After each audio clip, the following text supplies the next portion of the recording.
Bueno, pues muy buenas noches a todos. Estamos ya viendo que ya están conectándose a nuestro webinar. El día de hoy tenemos un invitado muy especial, es el doctor Héctor Aguirre Mariscal. Él nos va a hablar acerca de malformaciones congénitas de laringe. Y bueno, pues a todos los que nos apasiona el tema de la laringología, tenemos también hoy un tema muy interesante del cual hablar. La realidad es que el doctor Héctor Aguirre no necesita presentación, creo que ya muchos de ustedes lo conocen. Él es egresado de la especialidad de otorrinolaringología y cirugía de cabeza y cuello por el Hospital de Especialidades IMSS Siglo XXI. Es otorrinolaringólogo pediatra también por el Hospital de Pediatría IMSS Siglo XXI y de hecho ex jefe de servicio también y fundador de la subespecialidad de otorrinopediatría. Tiene curso de adiestramiento en endoscopia moderna de laringe, en esófago y tráquea en niños y adultos, en otorrinolaringología pediátrica, y bueno, ex también presidente de la Sociedad Mexicana de Otorrinolaringología. Bueno, ya sin más preámbulo, agradecerle, doctor, por su presencia el día de hoy, y bueno, pues estoy seguro que vamos a tener una charla muy interesante. Adelante, doctor.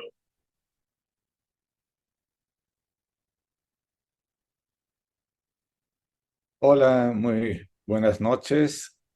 Gracias por la invitación, doctor Ochoa. Gracias a todos los participantes, al Colegio de Otorrinolaringología y Cirugía de Cabeza y Cuello del Estado de Jalisco. Y pues vamos a dar inicio con la charla del día de hoy, que es un tema pues muy interesante, hablar acerca de la patología laringia en población pediátrica. Voy a compartir mi pantalla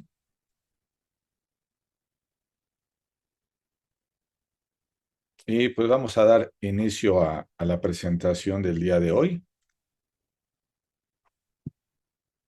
Y en general, pues yo también actualmente soy el vicepresidente del Colegio Mexicano de Otorrinolaringología y Cirugía de Cabeza y Cuello Pediátricas de México, que es la parte pediátrica de nuestra especialidad.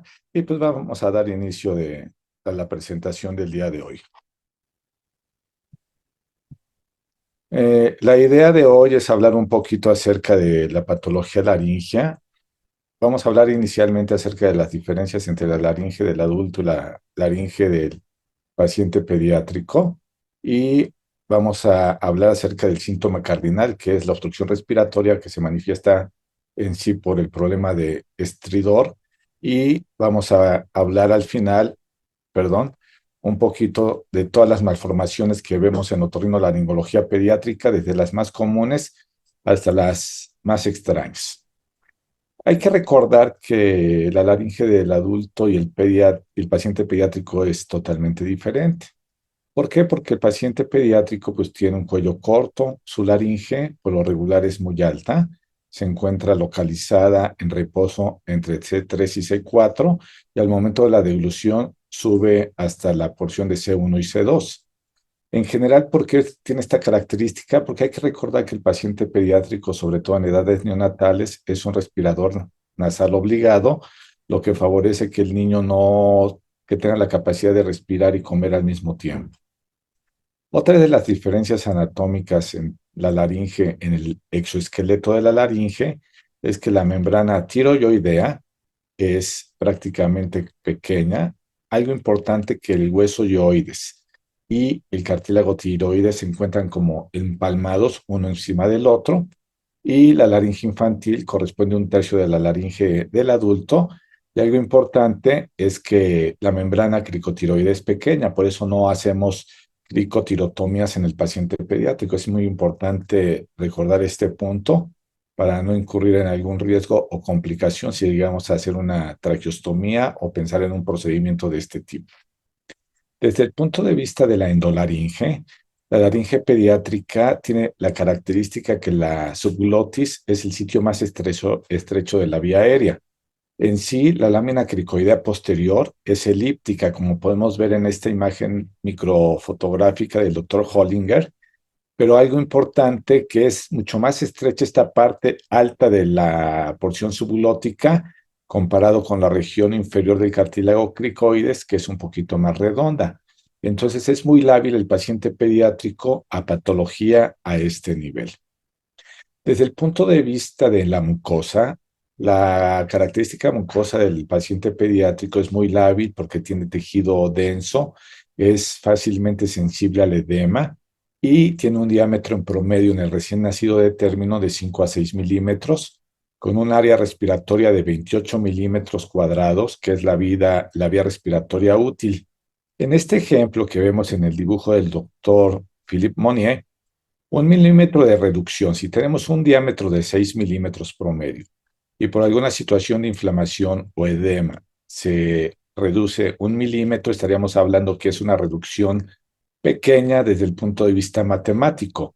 Pero si lo vemos desde el punto de vista de superficie, la reducción de 1 milímetro nos reduce el área que teníamos de 28 milímetros a 12 milímetros. Entonces se reduce en forma importante y la vía respiratoria útil es menor de un 50%. Es muy importante que este tipo de problemas o este tipo de patologías, sobre todo la patología inflamatoria, como son las laringotraqueitis, es algo que está provocando problemas de obstrucción, sobre todo en procesos de tipo inflamatorio, que es importante recordar al respecto. Desde el punto de vista endoscópico, la laringe en el paciente pediátrico tiene una longitud de 7 milímetros a nivel de la glotis, de las cuerdas vocales. La anchura de la comisura posterior son de 2 a 3 milímetros.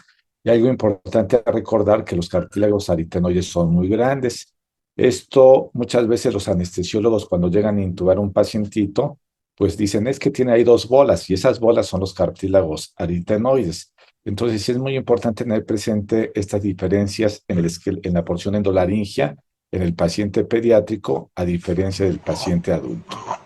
Cualquier proceso obstructivo que disminuya el lumen o la luz de la vía respiratoria, pues se manifiesta por lo regular en estridor. El estridor es el síntoma cardinal que nos está infiriendo patología de la laringe. Puede acompañarse de pectum excavatum o datos de dificultad respiratoria severa, y entonces es muy importante en este tipo de pacientes controlar o evidenciar el problema al cual nos estamos enfrentando, sobre todo porque tenemos el riesgo de tener una dificultad respiratoria aguda y por tanto, pues poner en riesgo la vida del paciente. En estos casos hay dos cosas que hay que tener en consideración. Si el paciente tiene síntomas graves, es una patología de inicio súbito y rápidamente progresivo, lo primero que tenemos que hacer es asegurar la vía aérea, que es intubar al paciente. No podemos permitir que el paciente se descompense, no podemos hacer ningún tipo de estudio. Aquí la prioridad es el ABC y la vía aérea es lo más importante. Si es una dificultad respiratoria progresiva o lentamente progresiva, que nos permita hacer una historia clínica completa, hacer estudios de imagen o tomar exámenes en el paciente, hay que hacerlo. Pero siempre la dificultad respiratoria hay que evaluarla antes de intervenir o actuar sobre el mismo paciente. Y respecto a lo que comentamos inicialmente, como médicos, la clínica es lo más importante. Tenemos que determinar las características propias del proceso obstructivo de la vía aérea. Entonces, tenemos que analizar en qué fase de la respiración se encuentra el estridor y esto nos va a ayudar mucho para saber la localización anatómica de este tipo de problema. El estridor puede ser, como ustedes saben, inspiratorio, si se presenta en el ciclo inspiratorio, y eso nos indica que es una patología por arriba de la laringe, por lo regular patología supraglótica, como es la laringomalacia, el ejemplo más común de este tipo de estridor. El estridor de tipo expiratorio, por lo regular, implica patología a nivel de las cuerdas vocales y parte de la subglotis, y el bifásico que nos que está indicando es patología por debajo de la subglotis, más allá del cricoides, por lo regular en tráquea proximal o tráquea distal. Creo que es muy importante conocer este tipo de sonidos patológicos para que nosotros podamos hacer un diagnóstico apropiado y adecuado en nuestro paciente.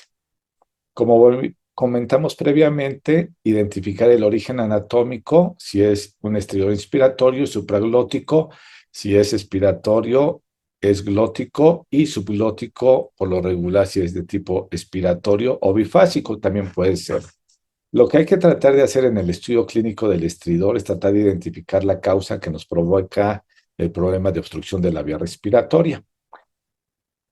Hay otro tipo de sonidos patológicos que tenemos que tener en cuenta.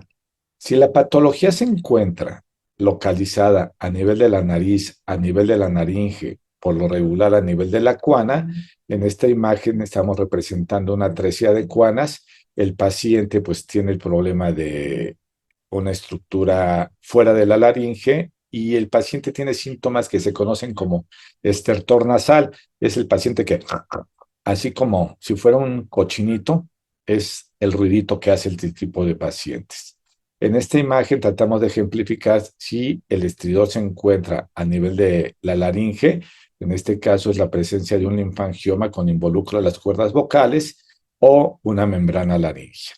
Y sin en cambio, si este tipo de lesión se encuentra por debajo de la tráquea, pues que debemos de sospechar es una patología de la tráquea, como es el caso de una estenosis traqueal distal. Dentro de las causas que provocan obstrucción o dificultad respiratoria en el paciente pediátrico, las vamos a clasificar en 5 grandes grupos. El grupo congénito, que es de lo que vamos a hablar hoy, pero los pacientes pediátricos también tienen patología de tipo inflamatoria, como comentábamos el CRUP, la laringotraqueitis, procesos de tipo neurológico, pacientes con secuelas de asfixia perinatal o hemorragia subaracnoidea o algún tipo de problema neurológico, pues nos va a dar tanto problemas de respiración como problemas de deglución. Las lesiones traumáticas, como es el trauma externo o posquirúrgico, y algo que hay que tener en consideración siempre, la presencia de cuerpo extraño, sobre todo en pacientes preescolares. Y pues vamos a hablar un poquito acerca del tema que nos atañe el día de hoy, que es sobre las malformaciones congénitas de la laringe en población pediátrica. Es importante recordar que la patología número 1 en población pediátrica causante de estridor de origen congénito es la laringomalacia. Siempre que tengamos un paciente con estridor y dificultad respiratoria, sobre todo si es un estridor de tipo inspiratorio, debemos de sospechar la presencia de una laringomalacia.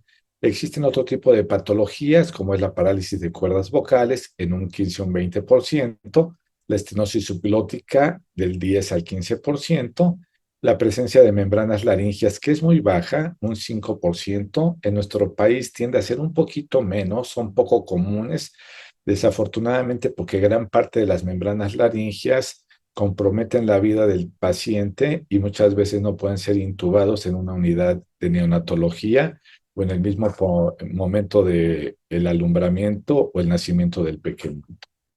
También poco común, pero que vemos que en mayor incidencia en nuestro país es la presencia de hemangiomas subglóticos.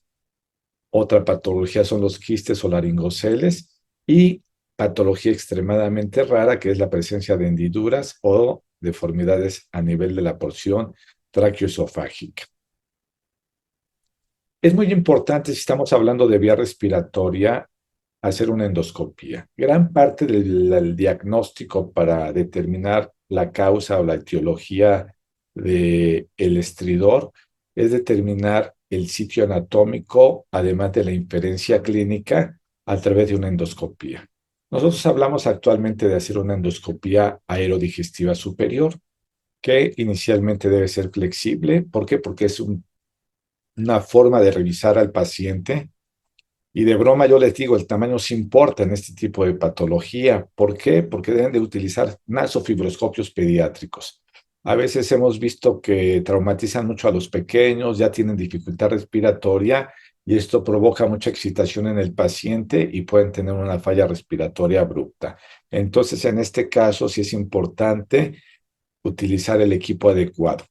La endoscopía rígida puede ser de utilidad, sobre todo cuando hacemos una exploración bajo anestesia general, y es muy importante, además de revisar toda la porción de la vía respiratoria superior, tanto nasofaringe, orofaringe, la misma laringe, revisar la tráquea y bronquios principales, y si estamos ante un paciente que pueda tener alteración en la mecánica de la deglución, estamos obligados a hacer una endoscopía del esófago o una esofagoscopía. Vamos a hacer una representación de lo que nosotros hacemos en el Hospital de Pediatría del Centro Médico Nacional Siglo XXI. Si nos llegan a pedir una valoración, inicialmente siempre llevamos un nasofibroscopio pediátrico. Esta imagen son tomadas antes de pandemia, donde pues, no nos protegíamos tanto con guantes, pero lo debemos de hacer, sobre todo en manejo de vía aérea. Pueden ver este pequeñito en una unidad de cuidados intensivos neonatales y en algunas circunstancias también podemos realizar la endoscopía bajo sedación, como es en el presente caso. Es muy importante poder visualizar todas las estructuras de la laringe y en este otro caso lo que llegamos a ver es la presencia de una estenosis subglótica y en este caso tener mucho cuidado porque tenemos el riesgo de tener falla respiratoria severa en este grupo o en este tipo de pacientes. Cuando hagamos una endoscopía, debemos de trabajar con un anestesiólogo experto. ¿Por qué? Porque nos debe realizar, como puedan ver en esta imagen, una relajación y una ventilación espontánea. Este paciente no tiene ningún tipo de apoyo respiratorio. Podemos ver que se ven claramente las cuerdas vocales. Ahí se está aspirando un poco. Hay poca movilidad porque está en un plano más o menos profundo. Y lo que podemos ver en este caso es la presencia de una lesión a nivel de la subglotis, la cual pues, debemos de tratar con cuidado para no tener riesgos de tener dificultad respiratoria. Podemos ver en este caso la presencia de una estenosis importante a nivel de la subglotis. Se tomó una fotografía en ese momento. Es un estudio a tiempo real y posteriormente, ya una vez que pasamos la fibra óptica, vamos a poder ver la tráquea con un diámetro adecuado o apropiado para la vía respiratoria del paciente. Entonces hacemos un diagnóstico adecuado bajo una sedación y ventilación espontánea en este tipo de pacientes.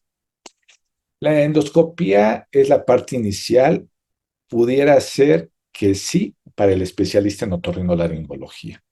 Sin embargo, en los servicios de urgencias o en los servicios de primer contacto, como pueden ser a través de el mismo pediatra o el médico de general o el otorrino general, las radiografías simples son de gran utilidad. En este caso estamos viendo una placa simple lateral de cuello. Debe ser bien tomada en el sentido que no esté sobreexpuesta para poder ver la vía aérea. En este caso, pues vemos un poquito de crecido adenoideo, vemos algo aquí en el paladar, vemos una hipofaringe bien, vemos la porción del yoides normal, pero vemos una densidad mayor a nivel de las cuerdas vocales. Simplemente una placa de estas características nos está indicando que la patología en un paciente con dificultad respiratoria y estridor, pues presenta una lesión a nivel de las cuerdas vocales. En este caso fue un quiste y pues ya podemos inferir hacia dónde dirigirnos. La tomografía axial computarizada es un estudio de apoyo muy importante y sobre todo en estudios de reconstrucción. Aquí estamos viendo una reconstrucción por tomografía, estamos viendo las cuerdas vocales y podemos ver una zona de estenosis a nivel de la subglotis y posteriormente ya vemos la tráquea distal. Creo que hay que utilizar los estudios de imagen de acuerdo a las necesidades de cada uno de nuestros pacientes. La resonancia magnética nuclear la utilizamos cuando tenemos la sospecha de una malformación de tipo vascular y muchos de los pacientes pueden ser necesarios hacer estudios complementarios, como puede ser una pH-metría. La gasometría es importante, sobre todo si es un paciente que tiene dificultad respiratoria severa y si estamos pensando, sospechando la presencia de una malformación cardiovascular, el ecocardiograma nos puede ayudar para determinar qué es lo que está sucediendo con nuestro paciente. Y ya entrando al tema en sí, voy a hablar en forma continua de la patología más común a la menos común, tratando de resaltar los aspectos clínicos de mayor importancia a los cuales ustedes se pueden presentar o pueden ver en nuestros pacientes. La laringomalacia, volvemos a insistir, es la malformación congénita más común de laringe. Es muy común esta pregunta en los exámenes de consejo y es la causa número 1 de estridor congénito. El término laringomalacia lo único que nos refleja o nos significa, perdón, es una flacidez de los tejidos supraglóticos y al final de cuenta, pues es lo que nos está dando este tipo de problema de colapso de la supraglotis. La teoría más comúnmente aceptada en la actualidad es que es una alteración sensitiva en la porción sensorial y motora del tallo cerebral y los reflejos periféricos que alteran el tono laringio y la permeabilidad de la vía aérea. En sí, en resumidas cuentas, es un sistema de inmadurez. Antiguamente se consideraba que era un proceso de deficiencia de fuerza o fortaleza de los cartílagos, pero no. Más que eso, es una alteración neurológica, sensorial y motora al nivel de la laringe y esencialmente al nivel de la supraglotis. El diagnóstico lo debemos de hacer bajo sospecha en base a qué? A la presencia de un estridor de tipo inspiratorio que se modifica a los cambios de postura o posición. Sobre todo si lo cambiamos de postura, el estridor se ve modificado y puede aumentar o no a la deglución. Hay que recordar que en el paciente pediátrico compite la vía respiratoria con la mecánica de la deglución y nos puede dar este tipo de problemas y debemos de sospechar la presencia de una laringomalacia en base a estos datos clínicos. Como se mencionó con anterioridad, los hallazgos endoscópicos son muy importantes. Vemos aquí una laringe normal, pero los repliegues ariepiglóticos en el paciente con laringomalacia tienden a ser un poquito más cortos y por tanto hay una retracción de los repliegues ariepiglóticos. Muchas veces la epiglotis de por sí grande en el paciente pediátrico se presenta un poquito mayor y puede haber abultamiento de los cartílagos cuneiformes, puede haber edema en el tercio posterior de la glotis. ¿Por qué? Porque muchos de este tipo de pacientes se asocian con la enfermedad por reflujo gastroesofágico. ¿Y qué es lo que sucede? Al momento de la inspiración hay un colapso de las estructuras supraglóticas y esto es lo que sucede en condiciones normales.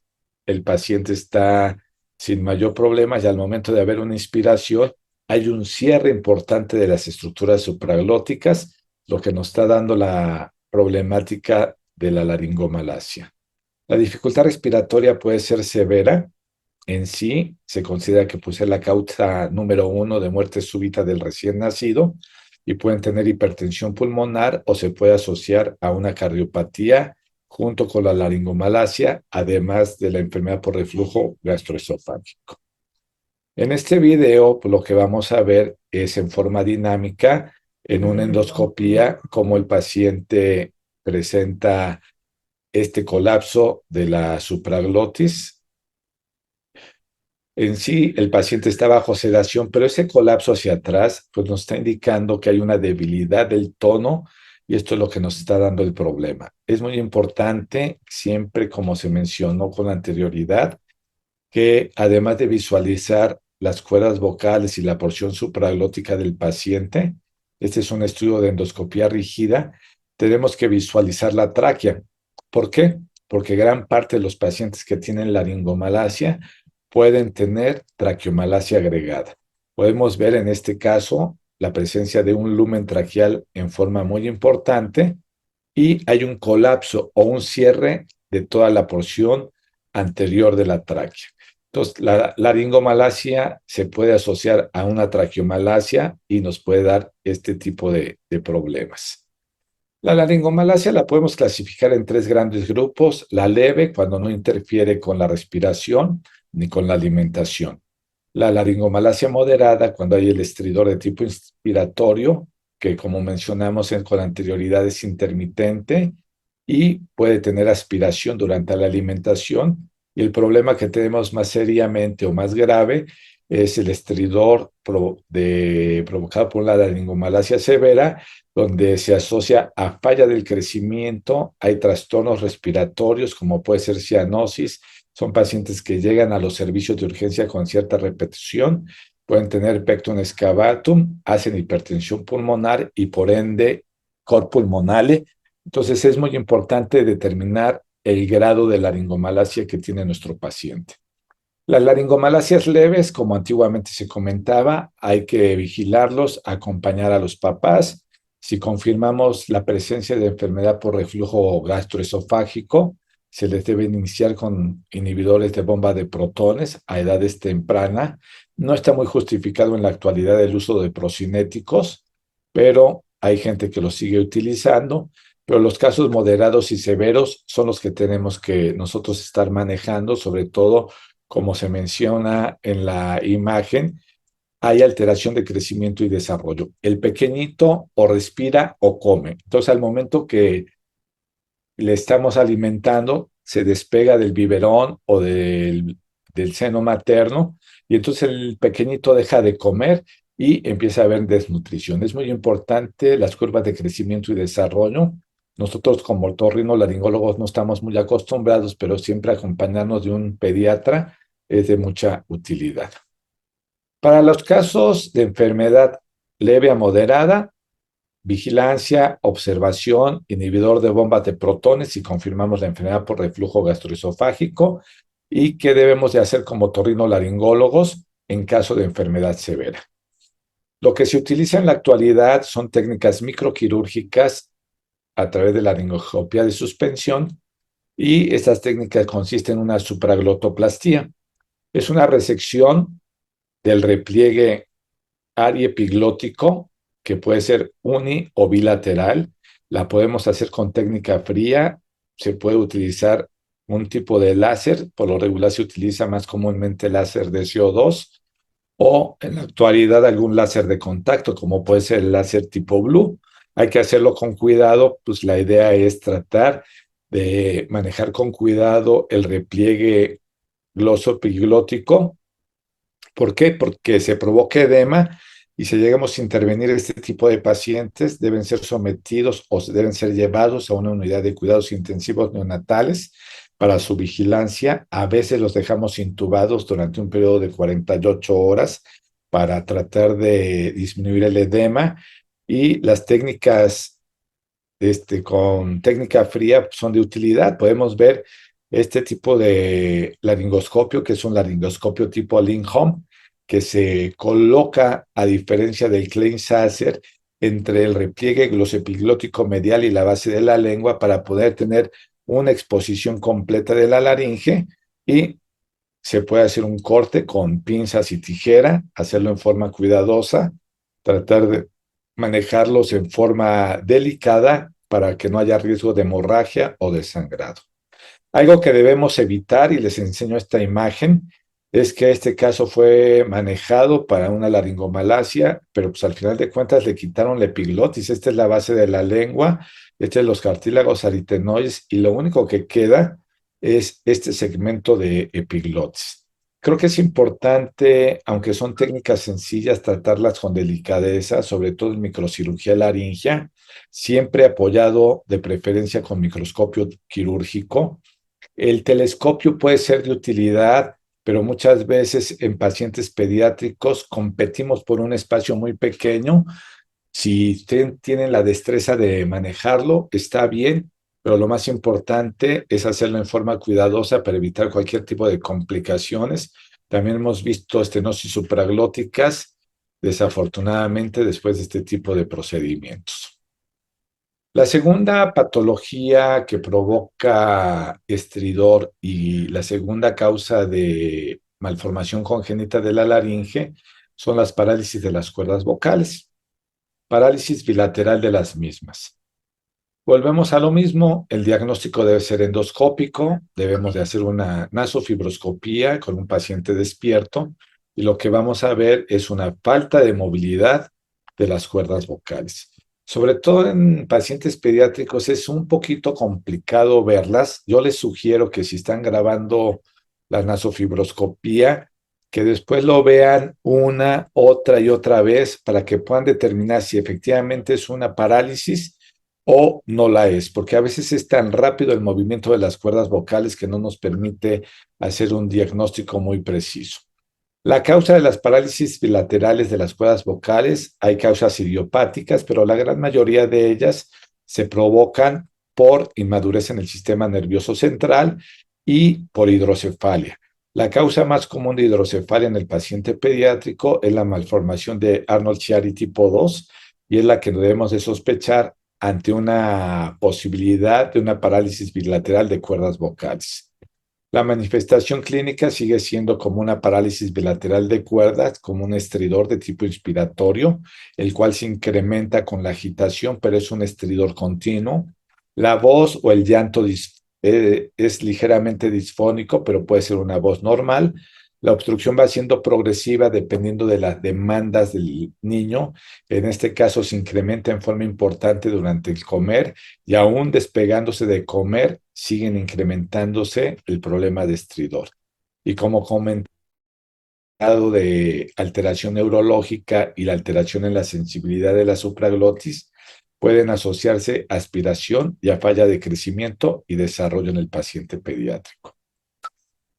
En este caso, lo que se sugiere es interconsulta a neurología para que nos haga una evaluación y un screening del paciente, hacer una evaluación y un interrogatorio dirigido acerca de el Apgar, el, a qué edad el desarrollo neurológico a qué edad se sentó, a qué edad sostuvo la cabeza, a qué edad emitió sus primeras palabras, qué tipo de alimentos come y demás, porque al final de cuentas son datos que nos van a dar un poquito de idea de lo que está sucediendo junto con el apoyo del neurólogo. La traqueostomía puede mejorar la obstrucción. En muchas escuelas se está satanizada la traqueostomía en pacientes pediátricos, pero puede ser una opción para este tipo de manejo, sobre todo si la obstrucción respiratoria es muy severa.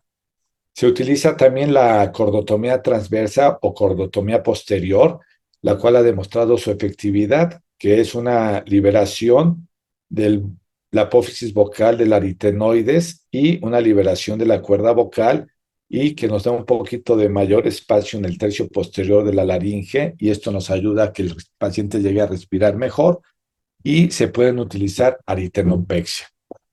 No hay una técnica específica para este tipo de parálisis, por lo tanto, como dicen por ahí, cuando no hay una sola técnica, eso implica que cualquiera de ellas puede ser de utilidad y todo va a depender de la experiencia y destreza de cada uno de nosotros como cirujano. Las parálisis unilaterales de las cuerdas vocales en población pediátrica afortunadamente son poco comunes y desafortunadamente la gran mayoría de ellas son posquirúrgicas. Lo que nosotros vemos en el hospital de pediatría es que la gran mayoría de ellas son por lesión del nervio laringeo recurrente, secundaria a cirugía cardiovascular, ya sea por cirugía de persistencia de conducto arterioso o alguna malformación congénita mayor a nivel del corazón. El síntoma característico de este tipo de parálisis es la disfonía y es una disfonía causa-efecto. Es una disfonía después de una cirugía y el paciente pues es el que lleva este tipo, los papás nos llaman a los niños porque dicen después de que lo operaron empezó ronquito y empieza con problemas de aspiración. La gran mayoría de las parálisis unilaterales de las cuerdas vocales tienen resolución espontánea en el 70% de los casos y en pocas ocasiones se utilizan técnicas de medialización y dentro de las técnicas utilizamos técnicas temporales para que haya una recuperación y que tengan una buena calidad de vida a los pacientes en edad adulta. Ok, entonces, al final de cuentas, pues las parálisis de cuerda, tanto bilaterales como unilaterales, es la segunda causa de patología de estridor en el paciente pediátrico y tenemos que hacer la sospecha neurológica cuando sea así necesario. En esta ocasión, pues vamos a hablar acerca de la tercera causa, que son los hemangiomas subglóticos. Se estima que son del 2.5% de los nacidos vivos y hay que buscar si tienen un componente cavernoso porque se pueden asociar a malformaciones arteriovenosas. Algo importante cuando tengamos la sospecha de un hemangioma subglótico es la presencia de hemangiomas cutáneos, pero debemos determinar si es un hemangioma o es una malformación vascular porque el tratamiento es totalmente opuesto.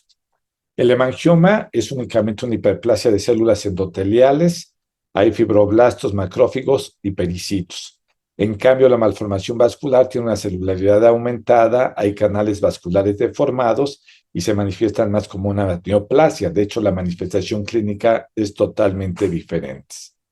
Los hemangiomas subglóticos están presentes al nacimiento y se manifiestan por un estridor de tipo bifásico, por la presencia de la lesión a nivel de la subglotis. Se presentan, como dice la imagen, en un 30% de los casos.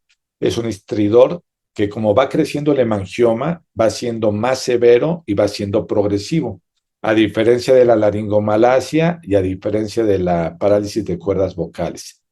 Algo muy importante es que se asocia a hemangiomas en piel y tiene una fase de crecimiento durante los primeros 2 años y una fase de involución, perdón. Por tanto, es importante sí darles tratamiento. Antiguamente se había comentado de que los hemangiomas se dejaban evolucionar, pero si la dificultad respiratoria se incrementan, pues nos podemos poner en problemas. La endoscopía sigue siendo el diagnóstico y en este caso, cuando veamos una lesión a nivel de las cuerdas vocales, que sospechemos la presencia de un posible hemangioma a nivel de ellas o a nivel de la subglotis, debemos de revisar corporalmente al paciente para buscar algún tipo de lesión a nivel de la piel.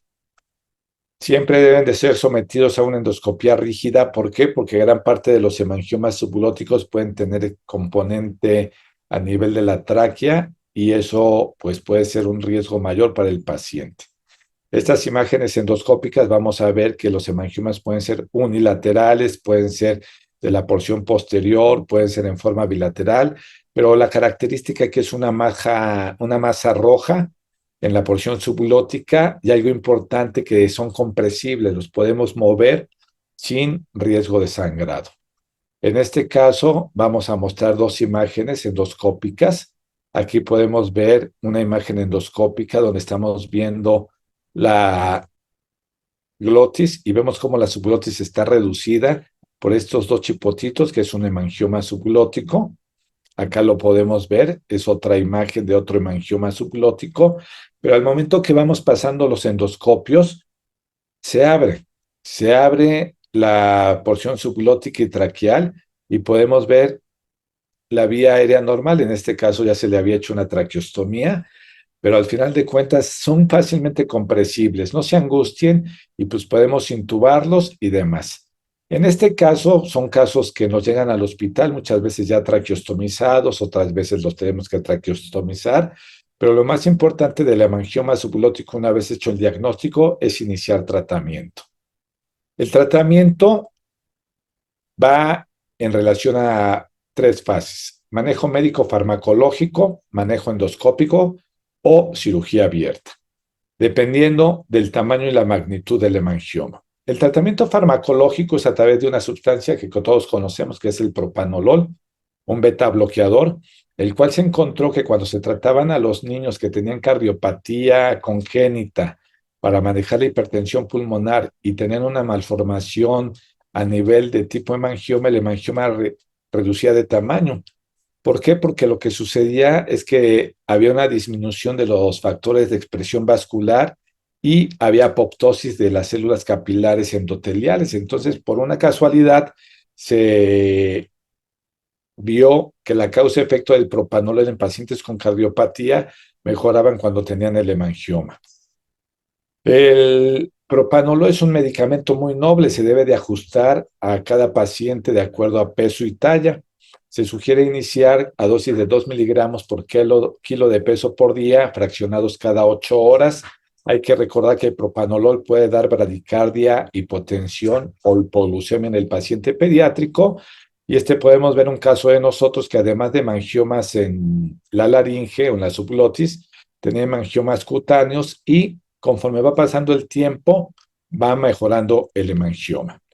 Es muy importante pensar que en las lesiones vasculares de la cabeza y el cuello hay una enfermedad que se llama el síndrome de Casa-Bach-Merritt, que en el paciente provoca trombocitopenia, hemorragia y coagulopatía. Y hay otra patología que se llama el síndrome de Faces, donde hay hemangiomas faciales, anormalidades del sistema nervioso central, corazón, oculares y torácicas. Es muy importante identificar estas dos entidades nosológicas antes de iniciar cualquier tipo de tratamiento y trabajar en conjunto con cirugía de tumores o cirujanos que manejen este tipo de lesiones. La finalidad del manejo del hemangioma subglótico, como todo, es asegurar una vía aérea útil. La traqueostomía, en caso de compromiso severo, se puede utilizar el láser de CO2 o a veces se tiene que resecar el hemangioma.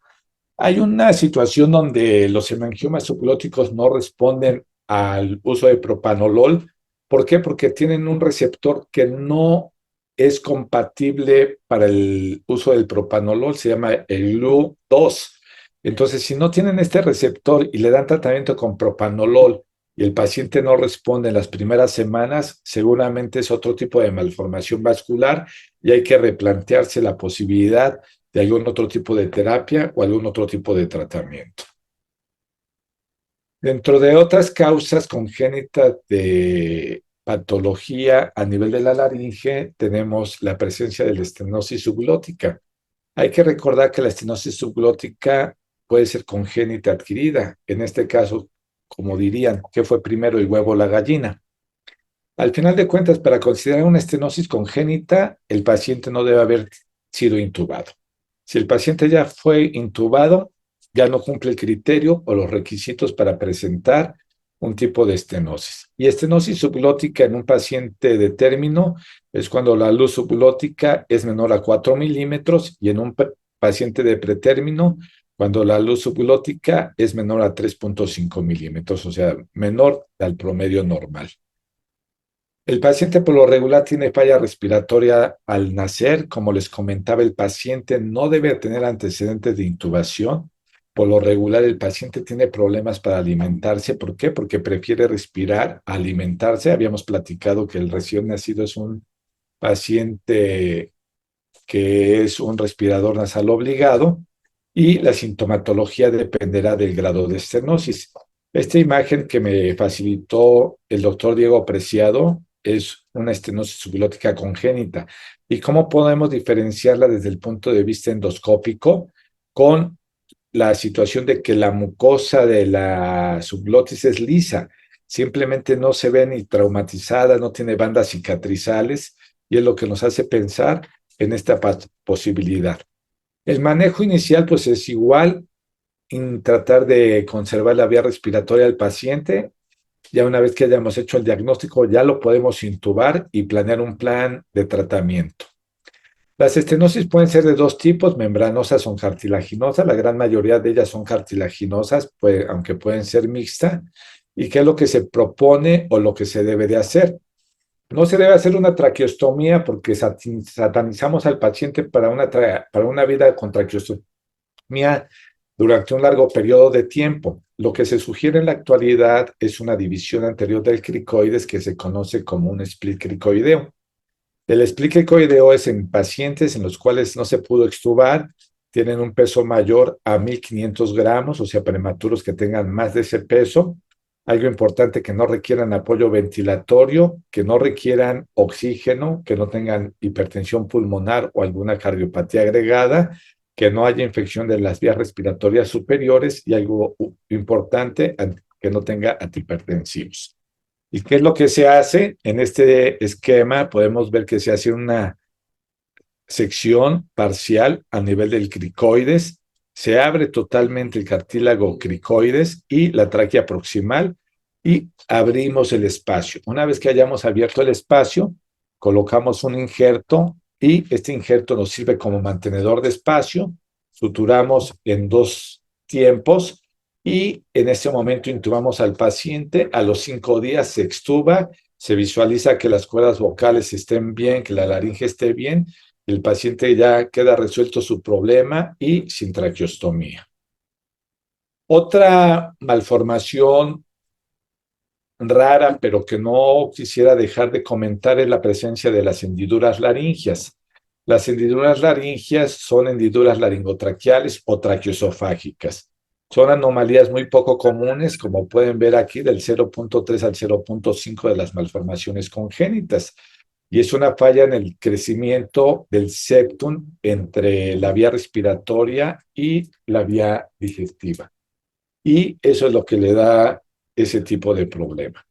Entonces, lo que tenemos que hacer es tratar a través de el diagnóstico que provoca dificultad respiratoria, sobre todo asociados a la deglución, porque el paciente aspira, todo el alimento se le ve a la vía respiratoria inferior, tiene sensación de ahogo, hay cianosis y trastornos de alimentación.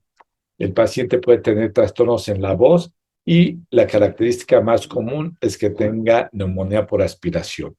De acuerdo a la clasificación del doctor Cotton, las hendiduras laringeas, si son pequeñas e invaden únicamente comisura posterior, son grado 1, grado 2 cuando involucran el cricoides, grado 3 cuando involucran cricoides y tráquea proximal, y grado 4 cuando es una fístula traqueoesofágica completa. El diagnóstico es a través de una endoscopía. La endoscopía rígida es el gold estándar que nos va a indicar que no están cerradas la comisura posterior de nuestro paciente. Podemos inferir a través de un esofagograma de vario o una radiografía de tórax datos de aspiración, como en este caso. Es un paciente que tiene una estenosis esofágica y hay presencia de alimento a nivel de los pulmones. Vamos a ver esta imagen endoscópica que nos muestra cómo a través de una endoscopía rígida podemos ver y abrimos las cuerdas vocales, empujamos un poquito el laringoscopio. Aquí pudiéramos decir que está normal y podemos ver el espacio que hay en la comisura posterior. Entonces estamos hablando de una hendidura laringea y en este caso vemos cómo se separa completamente la comisura posterior. En este caso hay una porción muy reducida de la subglotis y tiene datos francos de aspiración. Esa característica de ese moco que se ve ahí son datos de aspiración. Eso no debería de ser en ningún paciente. Entonces tenemos la obligación para confirmar el diagnóstico de una hendidura de este tipo, realizar una endoscopia rígida. El tratamiento de las hendiduras tipo 1 y tipo 2, la tipo 1 puede ser manejo conservador, medidas antirreflujo, esperar a que crezca más el paciente y se puede resolver. Pero las tipo 2 sí deben de ser corregidas, hay que hacer un cierre directo en dos planos, ya sea por vía endoscópica o abierta. Nosotros no tenemos experiencia en procedimientos endoscópicos de este tipo, y lo que se intenta es poner un injerto en la comisura posterior, suturar la laringe para cerrar este espacio. Las tipo 3 y tipo 4 se hace una apertura a nivel de toda la vía aérea. Vemos toda la zona de apertura de la hendidura laringea y se tiene que suturar en dos planos. Esto, a final de cuentas, se puede utilizar por vía anterior o por vía lateral o muchas veces acompañados de un cirujano de tórax. Y otra patología que vamos a mencionar para tratar de incluir todo lo que debemos de sospechar en un paciente con patología laringea congénita son los quistes congénitos. Por lo regular, los quistes congénitos pues, son pequeños, pero hay algunos quistes que pueden ser tan grandes que compriman la vía respiratoria, muchas veces llegan intubados o muchas veces desafortunadamente no llegan al hospital. Los que llegan a nuestro hospital pues son lesiones pequeñas, son quistes de tipo sacular que se encuentran entre las cuerdas vocales. En este caso se le hizo una tomografía y podemos ver la lesión quística a nivel de las cuerdas vocales. No es necesario hacer estudios de imagen. El diagnóstico de un quiste pues, se debe hacer a través de una endoscopía y en el momento de la endoscopía picamos el quiste, lo marsupializamos y con eso se resuelve este tipo de problemas. Otra patología que no quiero dejar pasar, y esto porque nosotros aquí en el hospital lo vemos muy comúnmente porque somos un hospital de referencia de tercer nivel, son la presencia de anillos vasculares. Los anillos vasculares es un capricho de la naturaleza, donde es una malformación de los arcos aórticos y muchos de estos pacientes se llegan a confundir con un reflujo de difícil manejo. ¿Por qué? Porque el paciente, en este caso el paciente pediátrico, tiene una estructura vascular entre la tráquea y el esófago y al momento que el niño come, pues está vomitando porque el alimento no pasa por la presencia de esta malformación vascular que se encuentra fuera de su lugar. La lesión más común es un doble arco aórtico y esta es una subclavia aberrante que, como mencionábamos, se encuentra entre la tráquea y el esófago cervical. Si llegamos a hacer una endoscopía, vemos una imagen en la pared posterior, a diferencia de una traqueomalacia que se cae la pared anterior. Aquí vemos este tipo de aumento de volumen y cuando llegamos a hacer la grabación de esto, es una lesión que late. Este tipo de patología debe ser manejada por medio de un cirujano cardiovascular y muchas veces lo que hacen es una apexia de la adventicia de la aorta, del arco aórtico, y lo pegan al esternón y esto resuelve el problema. A veces tienen que seccionar el arco aórtico dependiendo lo que el paciente tenga. En sí, como podrán ver, pues toda la patología laringea congénita es una gama de posibilidades. Siempre piensen en todas ellas, sobre todo cuando la laringomalacia no es la primera posibilidad. Revisen al paciente, pregunten acerca de mecánica de la deglución, crecimiento, peso, talla. Revísenles la piel en búsqueda de otro tipo de lesiones, como es el hemangioma subglótico. Y algo muy importante es que la endoscopía es el gol estándar para el tratamiento y diagnóstico de este tipo de lesiones. Apóyense siempre en un médico que tenga experiencia en vía aérea difícil en el paciente pediátrico. Y algo importante, cuando tengan un paciente con dificultad respiratoria severa y el paciente llegue delicado, no lo intervengan, primero estabilícenlo. Desafortunadamente nos llega a suceder que por manipularlo, simplemente el hecho de poner una batelenguas puede complicar la situación y provocarnos una situación más grave de lo que el paciente trae. Nosotros lo que sugerimos siempre es que el papito o la mamá cargue al pacientito, lo abrace, lo apapache, para que la agitación y la falla de la respiración no sea tan severa y al final de cuentas podamos hacer un diagnóstico si la situación médica lo permite. Les agradezco mucho al Colegio de Otorrinolaringología del Estado de Jalisco. Creo que fue un poquito larga, un poquito de información de todo, y pues me pongo a sus órdenes por si tuviesen alguna duda o alguna pregunta. Muchas gracias y que tengan excelente noche. Muchas gracias, doctor. Si alguien tiene alguna pregunta, por favor, la pueden escribir y la vamos a ir leyendo. Ahí, por parte del doctor José Antonio Latriste, pregunta si el injerto está hecho de cartílago costal. Quiero suponer que se refiere al tratamiento de la estenosis subglótica.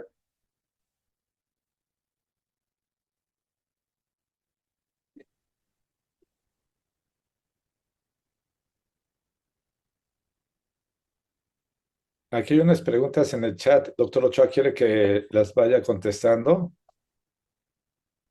Sí, doctor, ¿me escucha? No, no le ¿Sí me escucho escucha? yo, ¿eh? Sí, se escucha, Ah, ok. doctor Ochoa. Tal vez son los audífonos del doctor Aguirre. A ver, Ok. Sí, permítame. sí, ya lo escucho, ¿eh?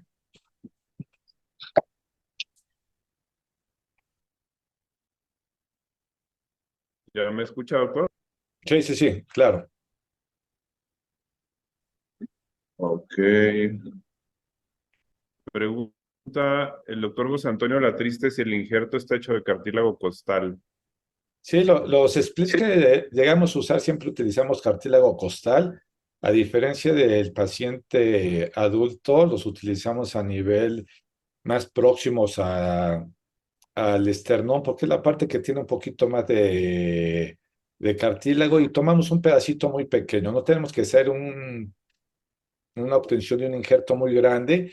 Tratamos de tomar un pedazo pequeño con mucho cuidado, y es cartílago costal el que podemos colocar. Se puede colocar tanto anterior como posterior, dependiendo de lo que el paciente requiera. Ok.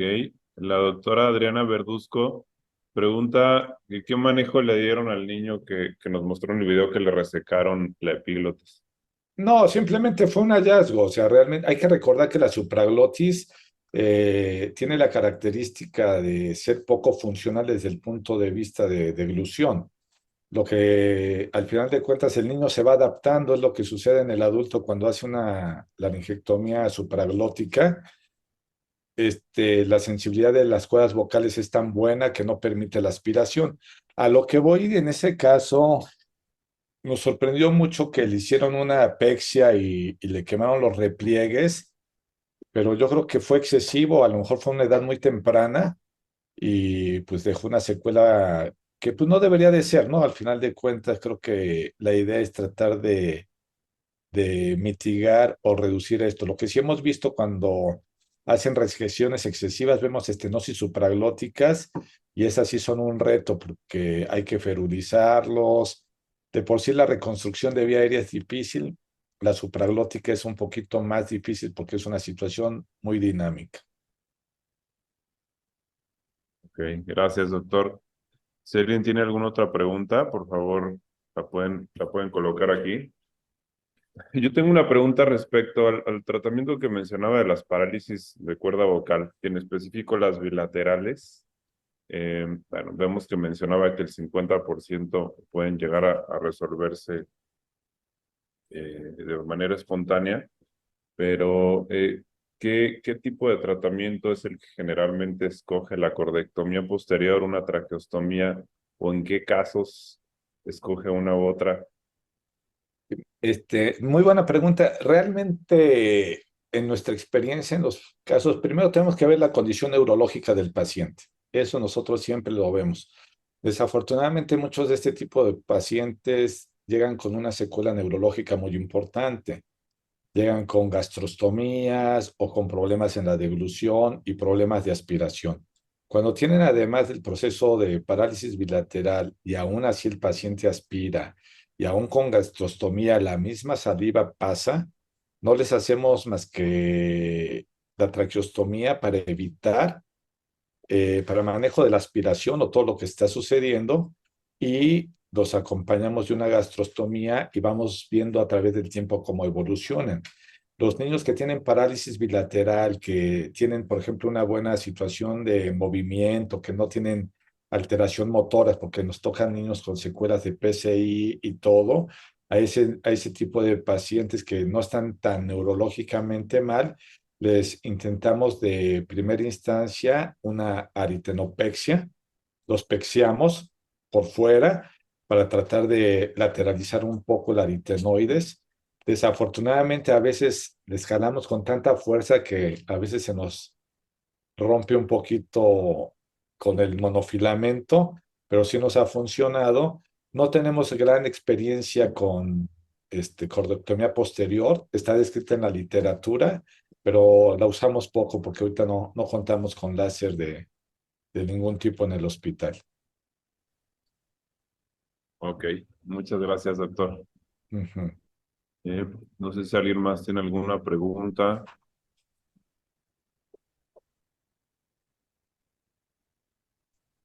Parece que no. Mencionaba también que en el caso de las laringomalacias severas, podría hacer la cirugía uni o bilateral, ¿cierto? A Sí, nivel se diagnóstico. opta, ahí sí es importante ver el- la característica de la laringomalacia. Si es un cierre bastante importante y que incluya ambos repliegues alepiglóticos, lo más conveniente es utilizar las dos. ¿Por qué? Porque al final de cuentas es un procedimiento muy seguro, muy tranquilo, aún con técnica fría, y si lo hace uno con cuidado no debe de tener mayor problema.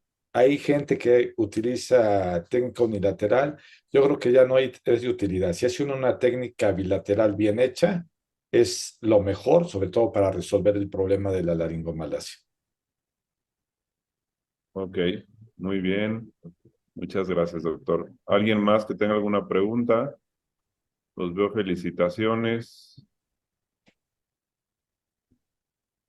Realmente, el doctor Francisco Antonio nos dice que en Centro Médico de Occidente hacen abordajes endoscópicos en la mayoría de patologías congénitas. Bueno, pues parece que es todo. acá la doctora Viloria, ¿a qué edad recomienda realizar la intervención quirúrgica? No sé a cuál de las patologías se refiere, doctora. A ver si ahorita nos pone respecto a cuál patología. Sí, o sea, eso sí depende a lo que se refiera. Eh, Hay muchas técnicas que se pueden hacer endoscópicas. Por ejemplo, nosotros tenemos una serie muy grande de reconstrucción de vía aérea. Nosotros las estenosis en sí, la gran mayoría hacemos dilataciones, hacemos algunas cosas, pero las estenosis grado 3, grado 4 deben ser abiertas, tanto aquí como en todo el mundo. A veces hemos visto que intentan muchos procedimientos, 7, 8, 9, 10, y a veces el creer que una técnica endoscópica puede resolver una estenosis grado 3 o grado 4 realmente es difícil. La laringomalacia severa, doctora, se debe resolver a la edad que se hace el diagnóstico. O sea, eso no se puede esperar porque estamos hablando de pacientes de alto riesgo respiratorio y hay que hacer la técnica quirúrgica en cuanto se haga el diagnóstico. No esperamos a que crezca. Igual los hemangiomas se deben de tratar farmacológicamente una vez que se hace el diagnóstico. Igual los quistes, igual las parálisis. Creo que al final de cuentas, salvo las bilaterales que podemos ahí esperarnos un poco, las unilaterales, pero en general, en cuanto se hace el diagnóstico de la patología, pues hay que resolverlo. Bueno, ¿cuánto es lo máximo que puede durar una dilatación en atresia esofágica? Pregunta la doctora Laura Ladrón de Guevara. Yo no manejo patología de esófago, no sabría decirle, lo manejan los cirujanos pediatras en nuestro hospital, sobre todo en pacientes con malformaciones, problemas traqueoesofágicos severos, pero no podría decirle el dato, te diría una mentira piadosa. Ok, bueno, pues parece que hasta ahí son todas las preguntas. Si alguien tiene alguna otra pregunta, nos lo puede hacer llegar también a través de nuestro canal de WhatsApp y se la transmitimos al doctor con todo gusto. Pues muchísimas gracias, doctor, por su tiempo. Veo que pues, hubo mucha gente interesada en el tema. Tuvimos más o menos 90 asistentes en promedio durante la charla. Y pues gracias, doctor, a nombre del Colegio de Otorrinolaringólogos y Cirujanos de Cabeza y Cuello del Estado de Jalisco. No, al contrario, gracias a ustedes y pues que les haya sido de utilidad y un fuerte abrazo a la distancia y ojalá tengamos oportunidad de vernos próximamente, ¿eh? Claro, muchas gracias, doctor. Y también damos las gracias a Eurofarma, que hizo posible el haber tenido esta reunión con todos ustedes. Y de igual forma, invitarlos a nuestra próxima sesión ordinaria del próximo mes, el cual se llevará a cabo de manera presencial, como todos los meses, en el Hotel Barceló. En esta ocasión será el doctor Baltasar Serrín Vargas, quien nos dará un tema acerca de actualidades en el diagnóstico y tratamiento en laringología. Los esperamos, es el viernes 13 de octubre a las 8:30. Y bueno, pues buenas noches a todos. Muchas gracias.